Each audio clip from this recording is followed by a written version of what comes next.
Doctor Ashwini Malkar, उत्तर कोल्हापूर जिल्हा सहसंयोजिका हिंदू जागरण मंच।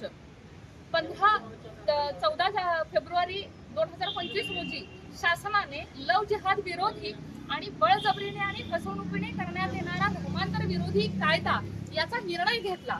त्याच्यासाठी 7 सदस्यीय समिती सुद्धा त्यांनी गठीत केली होती, ज्याच्यामध्ये जिल्ह्याचे पोलीस महासंचालक हे पदसिद्ध अध्यक्ष आहेत।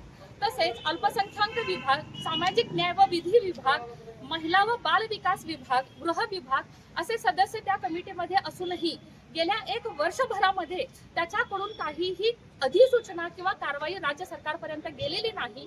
आणि या कारणामुळे लव जिहाद विरोधी कायदा आणि धर्मांतर विरोधी कायदा हा राज्यात लागू करण्यात आलेला नाहीये।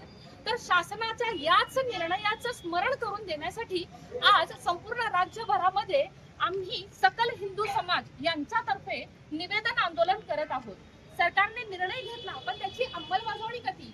मग हिंदू महिला ह्या अशाच वाऱ्यावर आहेत का? त्यांच्या संरक्षणाचा मुद्दा हा गांभीर्याने सरकारने विचारात घ्यावा आणि लवकरात लवकर हा कायदा राज्यात लागू करून जिहाद्यांना तात्काळ शिक्षेची अंमलबजावणी त्यात करून द्यावी, अशी राज्य शासनाला सकल हिंदू समाजातर्फे नम्र विनंती आहे।